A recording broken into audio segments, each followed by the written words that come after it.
A great way to reduce food waste is knowing how to store food correctly. So I'm going to give you a quick example. So I bought a load of carrots at the weekend, and I what I do is I put the carrots in a jar with water and pop that in the fridge.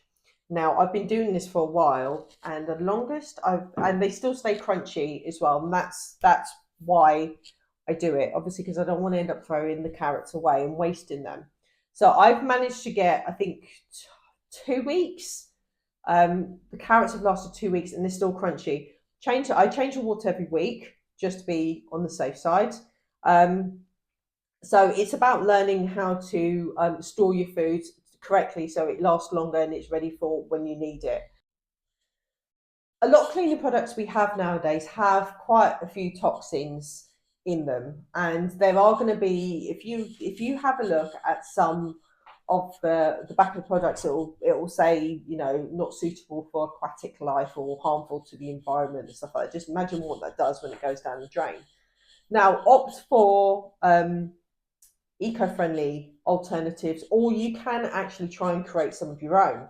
So I've got a video on how I created toilet cleaners, the little tablet type bombs that just go straight into toilet, let it fizz, let it do its thing, and then just clean the toilet as normal. Um, that's all that was made from stuff that I bought from my zero waste shop, from my local zero waste shop, and they are a fraction of the price, and they don't have all the toxins that you would get in traditional cleaners.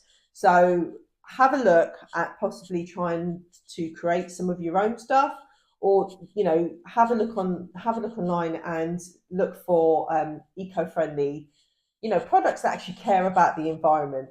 And you just have to be really careful that you know who to trust. And if you're not entirely sure, speak to friends and family. I've got quite a few videos on stuff like that as well. Speak to friends and family, look for recommendations, and ask for people's advice. That's probably the best advice I can give. Social media is a really, really good place to find people who are like-minded. Um, so when you because you care about the environment, find like-minded people who care about the environment too, and it's amazing what you can learn from them, and maybe something that you do that's eco-friendly and they probably didn't even realize themselves.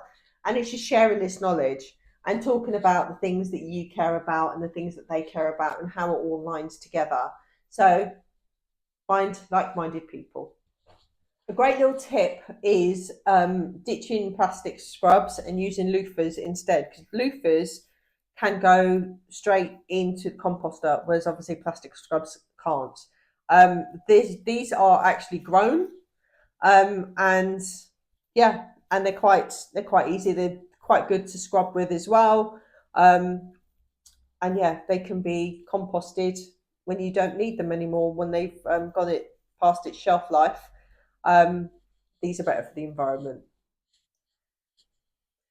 This is a tip that I haven't actually seen many talk about, and it's cleaning behind your fridge.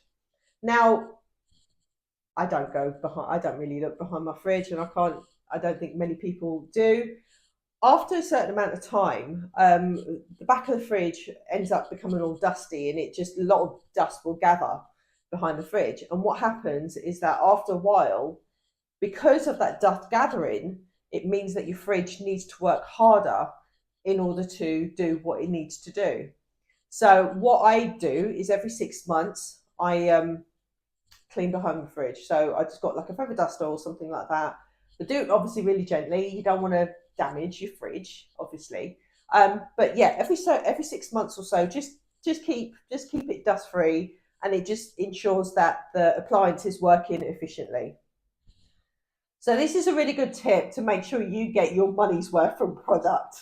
Um, if there's something that comes in one of those squeezy tubes, and it feels like it's ready for the bin, cut the end off.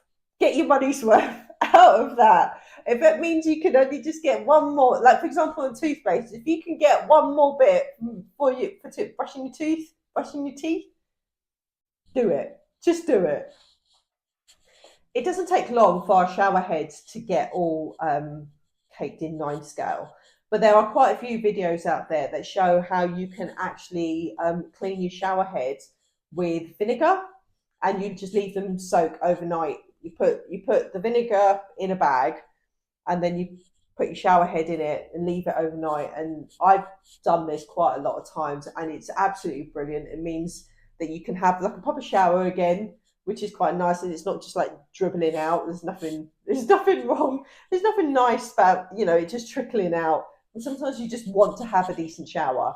So yeah, there's loads of videos out there. Cleaning with vinegar is a really good tip for, especially when it comes to shower heads. This may not be a possibility for everybody, but where you can, try and buy in bulk, because in the long run it actually ends up being cheaper, and it actually uses less packaging in the long run too. So there are places where you can buy stuff in bulk, and you if you look at what it would be per 100 grams and what it would be else, you will notice that it actually costs less to actually buy in bulk. Obviously, that means you need to have the money beforehand, and that isn't always a possibility for everybody. But if you can, if this is a possibility for you, then go for it. So, this next tip is definitely weather dependent. If you can, where you can, hang your clothes up outside for it to dry, and try not to use your dryer. Now, I don't have a dryer anymore in this house. We did before and used the dryer during the winter and just hung the clothes out in summer. Now, I appreciate that isn't a possibility for everybody. It all depends on the space that you have available. But if you can, hang it outside because it's free. So let nature just dry your clothes out, and it just smells a lot fresher as well when it's dried outside. So if it's something you can do, definitely go for that, because it will save you money on electricity by not having to use your dryer. So I was debating whether to add this one or not, but you know what? I'm just going to add it. Let's just go for it. Um, Peeing in the shower. Now, by peeing in the shower, it means it's going to save you a flush, which saves you water. So that's one of the things. Now, I appreciate this isn't for everybody. Please don't do it in a public place. Do it in the privacy of your own home. This is definitely a personal choice. Yeah, that's all I'm going to say about this one. Totally up to you. But please don't. If you're going to do it, please don't do it in a public place, because that's just gross.